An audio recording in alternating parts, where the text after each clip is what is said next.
Hans dan tamu-tamu kita dari luar. Mereka adalah saudara-saudara kita, satu nenek moyang dengan kita. Itu beda kutukan. Bukan. Antara Mr. Rose dan Miss Rose dan Hans. Rose bilang bahwa Hans ini Atlantea, sedangkan saya Lemuria. Lebih halus. Memang mungkin karena dia masih keturunan Aborigin, jadi bisa jadi Lemurian. Nah, Lemurian berkulit hitam, berdarah O, ada Stephen Oppenheimer, rambut keriting, bibir agak tebal, dan itu Nabi Adam berpakaian seperti itu. Nabi Adam, menurut Stephen Oppenheimer, berdasarkan penelitian genetik ya, biologi molekuler. Tapi sampai saat ini Oppenheimer baru menemukan jejak Nabi Adam dan Siti Hawa itu di Papua dan di Sumatera dan Borneo, belum sampai ke sini.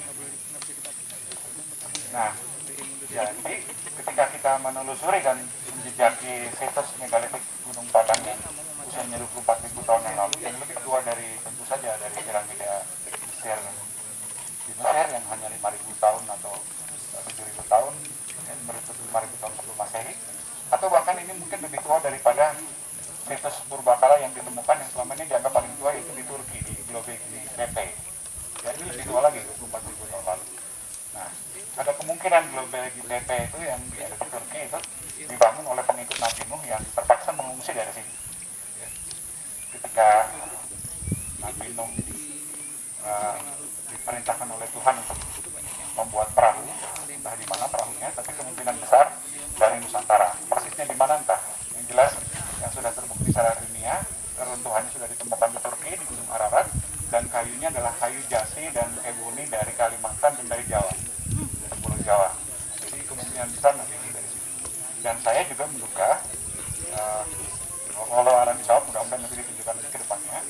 Saya sudah menulis buku Peradaban Atlantis Nusantara, dan sekarang mungkin kalau teman-teman nanti pulang mampir ke Gramedia sudah muncul buku saya yang terakhir yang kedua tentang Illuminati. Illuminati, Garut Kota Illuminati. Kenapa saya mengangkat Illuminati?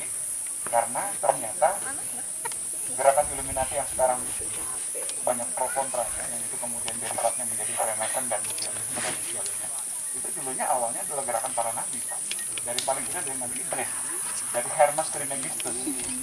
Hermes Trismegistus atau Nabi Idris, kalau orang Mesir menyebutnya Orisis atau Thoth, ya itu adalah Nabi Idris. Dan Nabi Idris ini adalah, kalau alam bisawab, adalah pengungsi dari sini, dari Nusantara, dari tanah surga, dari Eden in the East, yang terpaksa mengungsi karena bencana besar, apakah letusan Gunung Toba atau bencana katastrofis setelahnya Gunung Krakatau, dan kemudian membangun peradaban di Mesir. Nah, oleh karena itulah maka ini yang kita hidupi, yang kita injak, silakan diserap energinya dengan berbagai cara. Mungkin nanti ini sudah banyak mengajarkan caranya. Diserap energinya, kalau perlu berkomunikasi dengan leluhur kita, karena masih ada yang immortal, masih ada yang bisa berkomunikasi dengan kita. Paling tidak spiritnya, kita kan sama-sama spirit. Hakikat jati diri kita adalah spirit, bukan jasmani kita. Hakikat kita adalah roh, dan roh kita tidak terbatas ruang dan waktu. Ya? Roh kita itu time tunnel. Ada yang bisa rohnya berjalan kemana-mana sebelum matinya, ada yang nggak bisa juga karena terpenjara oleh jasmaninya, sehingga baru setelah mati baru dia bisa berjalan dulu. Kita nggak usah nunggu mati dulu, lebih baik mati sebelum mati, gitu kan. Artinya kita bebaskan roh kita dari ikatan jasmani kita, sehingga kita bisa berkomunikasi sampai kepada pusat galaksi, Oricom.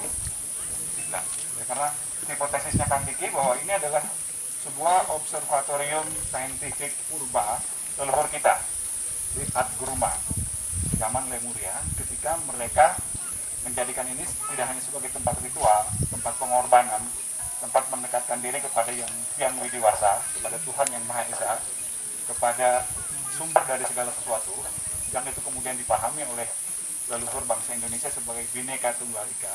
Kita lahir beragam, beraneka suku bangsa, berlainan ras, bahasa, kulit, dan lain sebagainya, tapi sebetulnya Tunggal Ika itu berasal dari yang satu, dan kita akan kembali ke yang satu. Dalam Islam itu dikenal dengan innalillahi wa inna ilaihi raji'un. Nah, ajaran Weda, ajaran Buddha mengatakannya itu sebagai Bhinneka Tunggal